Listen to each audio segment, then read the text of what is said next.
ಆಮೇಲೆ ಈ ಹಂಸ ಅವರು ಬಳಸೋ ಭಾಷೆ ಇದೆಯಲ್ಲ ಮೇಡಮ್, ಯಾವ ಹೆಣ್ಣು ಆ ಭಾಷೆ ಬಳಸಲ್ಲ. ತೀರಾ ಅಷ್ಟು ಹೊಲಸು, ಬರೀ ಸೊಂಟದ ಕೆಳಗಡೆ ಮಾತುಗಳೇ ಮಾತಾಡೋದು. ಅಷ್ಟು ನಾನು ಎಲ್ಲೂ ನೋಡಿಲ್ಲ ಲೈಫಲ್ಲಿ. ಆಮೇಲೆ ಇದಕ್ಕೆ ಅಂತ ಮೇಡಮ್ ನಮ್ಮದು ಅಸೋಸಿಯೇಷನ್ಗಳು ಇರ್ತವೆ. ಏನೋ KTV ಇರುತ್ತೆ, ಪ್ರೊಡ್ಯೂಸರ್ ಅಸೋಸಿಯೇಷನ್ ಇದೆ. ಇವೆಲ್ಲ ಮಾತಾಡಿ ಇದೆಲ್ಲೂ ಬಗೆಹರಿಲ್ಲ ಅಂದಾಗ ಈ ಥರದ್ದು ಮೀಡಿಯಾದವ್ರು ಕರೆಸೋದು ಅಥವಾ ಇನ್ನೇನೋ ಬಂದು ಗಲಾಟೆ ಮಾಡೋದು, ಅದು ಆ್ಯಕ್ಚುಲಿ ಗಲಾಟೆ ಮಾಡೋಂಗೆ ಇಲ್ಲ ಮೇಡಮ್. ಲೀಗಲಾಗಿ ಹೋಗ್ತೀನಿ ಅಂದರೆ ಲೀಗಲಾಗಿ ಹೋಗ್ಬೋದು, ನೋಟಿಸ್ ಕೊಡ್ಬೋದು, ಮಾಡ್ಬೋದು. ಈ ರೀತಿ ಬಂದ್ಬಿಟ್ಟು ಗೂಂಡಾಗಿರಿ ಮಾಡೋದು, ನಿನ್ನ ಕೊಲೆ ಮಾಡಿಸ್ಬಿಡ್ತೀನಿ ನಾನು, ಸಾಯಿಸ್ಬಿಡ್ತೀನಿ ನಾನು ಅಂತ ಹೇಳೋದು, ಹಿಂಗೆಲ್ಲ ಅಲಿಗೇಷನ್ಸ್ ಮಾಡ್ತಾರೆ. ಆಮೇಲೆ ಆ್ಯಕ್ಚುಲಿ ಅವರೆಲ್ಲ ಕಡೆ ಹೇಳ್ತಿರೋದೇನೋ 3 ಲಕ್ಷ ರೂಪಾಯಿ ಪೇಮೆಂಟ್ ಕೊಡಬೇಕು ಅಂತ. 3 ಲಕ್ಷ ರೂಪಾಯಿ ಅಲ್ಲ ಮೇಡಮ್, ನಾವು ಕೊಡಬೇಕಾಗಿರೋದು 1,87,000 ರೂಪಾಯಿ. ಅದು ಯಾವಾಗಿಂದ ಜನವರಿ, ಫೆಬ್ರವರಿ, ಮಾರ್ಚು ಒಂದು 3 ಡೇಸು 4 ಡೇಸು ಕೊಡಬೇಕು, ಅಷ್ಟೇ ಕೊಡಬೇಕಾಗಿರೋದು.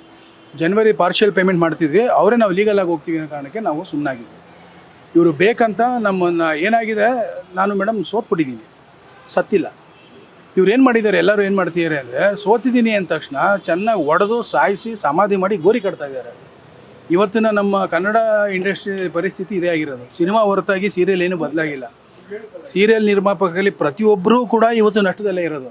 ಇವತ್ತು ನನಗೆ ಆ ಪರಿಸ್ಥಿತಿ ಆಗಿದೆ. ನಾಳೆ ದಿನ ಅಷ್ಟೂ ನಿರ್ಮಾಪಕರಿಗೂ ಈ ಪರಿಸ್ಥಿತಿ ಬಂದೇ ಬರುತ್ತೆ, ಒಬ್ಬೊಬ್ಬರಾಗಿ ಬರುತ್ತೆ. ಇವತ್ತು ನನಗಾಗಿದೆ, ನಾಳೆ ಇನ್ನೊಬ್ರಿಗಾಗುತ್ತೆ. ಪ್ರತಿಯೊಬ್ಬರಿಗೂ ಇದೇ ಪರಿಸ್ಥಿತಿ ಬರೋದು.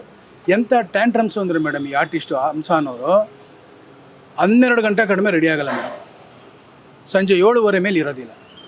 ಒಂದು ಸಲ ಕಾಸ್ಟ್ಯೂಮ್ ಚೇಂಜು ಅಂತ ಏನಾದರೂ ಹೋದರೆ 1 ಅವರ್ 1.5 ಅವರ್ ಬರೋಲ್ಲ. ಇಂಥವ್ರು ಇಟ್ಕೊಂಡು ಪ್ರೊಡಕ್ಷನ್, ಯಾವ ಪ್ರೊಡಕ್ಷನ್ ಉದ್ಧಾರ ಆಗುತ್ತೆ? ಆಮೇಲೆ ಇವರು ನಿನ್ನೆ ಯಾವುದೋ TV-ನಲ್ಲಿ ನಾನು ನೋಡ್ತಾ ಇದ್ದೆ, ಏನೋ ಅಳಿಸಿದ ಊಟ ಎಲ್ಲ ಕೊಡ್ತಾರೆ ಪ್ರೊಡಕ್ಷನ್ಗಳಲ್ಲಿ ಅಂತ. ಯಾವುದೇ ಪ್ರೊಡಕ್ಷನ್, ನಮ್ಮದು ಅಂತಲ್ಲ ಮೇಡಮ್, ಇಡೀ ಸೀರಿಯಲಲ್ಲಿ ಯಾವ ಪ್ರೊಡಕ್ಷನ್ ಅವರು ಅಳಿಸಿದ ಊಟ ಎಲ್ಲ ಕೊಡೋದಿಲ್ಲ. ಅದು ಬಿಡಿ, ಆ ಥರದ್ದು ಊಟ ಮಾಡಿ ಅದನ್ನು ತಿಂದು ಬಂದು ಶಾರ್ಟಿಗೆ ಬರೋರು ಅಲ್ವೇ ಅಲ್ಲ ಇವ್ರುಗಳು. ಒಂದು ಸಣ್ಣ ಉಪ್ಪು ಕಡಿಮೆ ಆಗಿದ್ದು ಕೂಡ ಶಾರ್ಟ್ಗೆ ಬರಲ್ಲ ಆ್ಯಕ್ಟಿಂಗ್ ಮಾಡೋಕ್ಕೆ. ನಾನು ಬರಲ್ಲ ಅಂತ ಹೇಳ್ತಾರೆ. ಅವ್ರು ಎಲ್ಲಿ ಹೇಳ್ತಾರೋ ಅಲ್ಲಿಂದ ತರಿಸ್ಕೊಡ್ಬೇಕು ಹೋಟೆಲಿಂದ, ಅದನ್ನು ಪ್ರೊಡಕ್ಷನ್ ಹೌಸೇ ಪೇ ಮಾಡಬೇಕು. ಈ ಥರ ವ್ಯವಸ್ಥೆ ಇರುತ್ತೆ. ಆಮೇಲೆ ಹೇಳ್ತಾರೆ ವಾಶ್ರೂಮ್ಗೆಲ್ಲ ನಾವು ಹೊರಗಡೆ ಹೋದರೆ ಎಲ್ಲೋ ಬೀದಿಲಿ ವಾಶ್ರೂಮ್ಗೆ ಹೋದ್ರಿ ಹಂಗೆ ಹಿಂಗೆ ಅಂತ ಹೇಳ್ತಾರೆ. ಇವರೆಲ್ಲ ಬೀದಿಲಿ ವಾಶ್ರೂಮ್ಗೆ ಹೋಗಿ ಅಥವಾ ಈ ಥರ ಏನು ಸಣ್ಣ ಪುಟ್ಟ ಏನು ಕೊಡ್ತಾರೆ ತಿನ್ಕೊಂಡು ಇದ್ಬಿಟ್ಟಿದ್ರೆ ಇವತ್ತು ಯಾವ ನಿರ್ಮಾಪಕನೂ ಈ ರೀತಿ ಬೀದಿಗೆ ಬರ್ತಿರಲಿಲ್ಲ. ಎಲ್ಲ ನಿರ್ಮಾಪಕನೂ ಸೇಫಾಗಿ ಇರ್ತಿದ್ದ. ಇವ್ರುಗಳೆಲ್ಲ ಮಾಡೋ ಕ್ವಾಟ್ಲೆಗೆ ಒಂದು ದಿನಕ್ಕೆ 3 ಲಕ್ಷ ರೂಪಾಯಿ ಖರ್ಚಾಗುತ್ತೆ ಮೇಡಮ್ ಪ್ರೊಡಕ್ಷನಲ್ಲಿ. ಅರ್ಧ ದಿನ ಇವ್ರುಗಳೇ ಟೈಮ್ ತಿಂದ್ಬಿಡ್ತಾರೆ. ಹಿಂಗೆ ಅರ್ಧ ದಿನ ಟೈಮ್ ತಿಂದರೆ ನಮಗೆ ನಷ್ಟ ಎಷ್ಟಾಯಿತು? 1.5 ಲಕ್ಷ ನಷ್ಟ ಆಯಿತು. ದಿನಕ್ಕೆ ಇವ್ರುಗಳಿಂದನೇ 1.5 ಲಕ್ಷ ನಷ್ಟ ಆಯಿತು ಅಂದರೆ ಯೋಚನೆ ಮಾಡಿ ಎಷ್ಟು ನಮಗೆ ನಷ್ಟ ಆಗಿರುತ್ತೆ ಅಂತ.